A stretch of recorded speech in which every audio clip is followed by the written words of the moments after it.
یا مہدی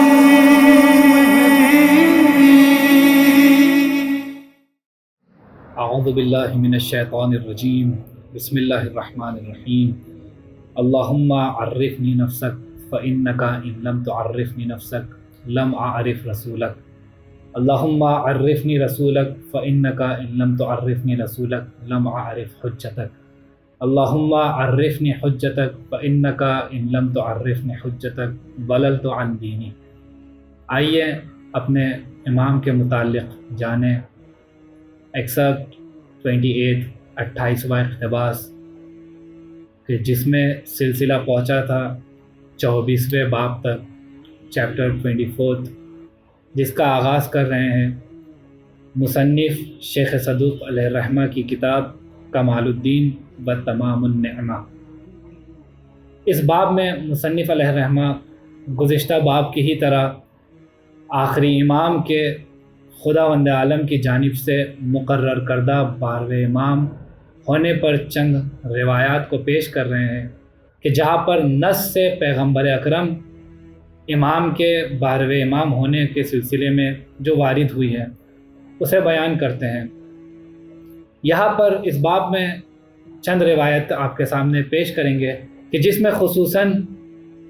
یہ ائمہ جو ذریت مولا کائنات مولا علی ابن ابی طالب علیہ السلام، ان کی اولاد سے جو ائمہ معصومین ہیں، ان پر ایمان رکھنے یا ان کو رد کرنے کا نتیجہ کیا ہے۔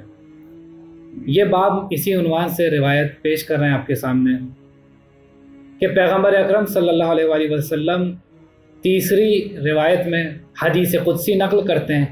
کہ خداوند عالم نے ارشاد فرمایا کہ جو شخص بھی اس کے توحید کا اقرار کرے، ایمان لائے اور رسول صلی اللہ علیہ وآلہ وسلم کے نبوت کا اقرار کرے اور علی ابن ابی طالب کی امامت کا اور ان کی ذریت میں جو معصومین علیہ السلام جو امام ہیں ان کی امامت کا جو اقرار کرے، اس کے کیا فوائد ہے، اس کے لیے کیا نتیجہ ہے۔ کہ روایت کا وہ ٹکڑا آپ کے سامنے پیش کرتا ہوں۔ خداوند عالم ارشاد فرماتا ہے، میں اس کو اپنی رحمت کی بنا پر جنت میں داخل کروں گا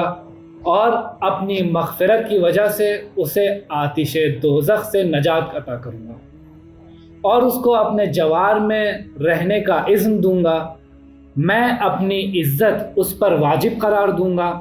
اور اس پر اپنی نعمتیں تمام کروں گا، اس کو اپنے خاص اور مخلص بندوں میں قرار دوں گا۔ یہ خداوند عالم اس شخص کے لیے کہ جس نے اقرار امامت کیا ذریت مولا کائنات میں سے۔ پھر آگے خداوند عالم ارشاد فرماتا ہے، اگر وہ مجھے آواز دے گا میں اس کو جواب دوں گا، اگر وہ مجھ سے دعا کرے گا میں اس کی دعا کو قبول کروں گا، اگر وہ مجھ سے سوال کرے گا میں اس کو عطا کروں گا، اور اگر وہ خاموش رہے گا میں اس سے کلام کا آغاز کروں گا، اگر وہ کوئی خطا کرے گا میں اس کی خطا پر رحم کروں گا، اگر وہ مجھ سے بھاگے گا تو میں اس کو بلاؤں گا، اور اگر وہ واپس لوٹ کر میری جانب آئے گا میں اسے قبول کروں گا، اگر وہ میرے دروازے پر دستک دے گا میں اس کو کھول دوں گا۔ یہاں پر صراحتاً خداوند عالم معیار رضا خداوندی اور جنت اور جہنم کے لیے معیار بتا رہے ہیں کہ جنت میں داخل ہونے کا معیار ان ائمہ علیہ السلام کا ان پر ایمان رکھنا، یہ معیار، یہ کرائیٹیریا ہے۔ حتیٰ اگر خطا بھی ہو جائے کہ جس پر مستحق کے عقاب و سزا ہوگا، لیکن خداوند عالم اپنی رحمت سے یہ ممکن ہے کہ اسے معاف کر کے اسے جنت میں اپنی رضامندی سے داخل کریں۔ پھر اسی کے سلسلے کو آگے بڑھاتے ہوئے وہ شخص کہ جو ان کی امامت کو رد کرے اس کا کیا نتیجہ ہوگا، خداوند عالم ارشاد فرماتا ہے کہ یقیناً اس نے میری نعمتوں کا انکار کیا ہے، میری عظمت میں تقصیر کی ہے اور میری آیات اور میری کتابوں کا انکار کیا ہے۔ اگر وہ مجھ کو طلب کرے گا میں خود کو اس سے محجوب کر دوں گا، اگر وہ مجھ سے سوال کرے گا میں اس کو محروم کروں گا،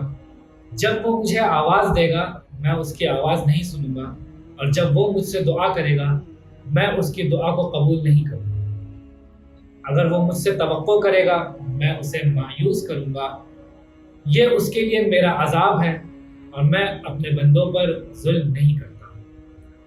جب یہ روایت کا یہ ٹکڑا کہ جہاں حدیث قدسی کے طور پر پیغمبر اکرم نے نقل کیا وہ الفاظ کے جو خداوند عالم نے بیان کیا، اس وقت جناب جابر بلند ہوتے ہیں اور سوال کرتے ہیں، یا رسول اللہ، علی ابن ابی طالب کی ذریت سے ان کے بعد امام کون ہوگا؟ پیغمبر اکرم صلی اللہ علیہ وآلہ ارشاد فرماتے ہیں، علی کے بعد میرے دونوں بیٹے حسن و حسین امام ہوں گے کہ جو جنت کے جوانوں کے سردار ہوں گے۔ اس کے بعد اے جابر، ان کے فرزند زین العابدین علی ابن الحسین، پھر ان کے بعد باقر محمد ابن علی امام ہوں گے۔ اے جابر، تم ان سے ملاقات کرو گے اور جب انہیں درک کرو گے تو ان تک میرا سلام پہنچانا۔ پھر اس کے بعد پیغمبر اکرم فرماتے ہیں کہ اس کے بعد صادق جناب جعفر ابن محمد، پھر کاظم موسیٰ ابن جعفر، اور پھر رضا علی ابن موسیٰ، تقی محمد ابن علی، نقی علی ابن محمد، پھر عسکری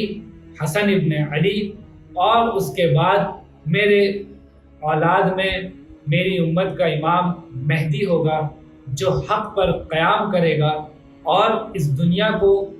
عدل و انصاف سے بھر دے گا جس طرح سے وہ ظلم و جور سے بھری ہوئی۔ آگے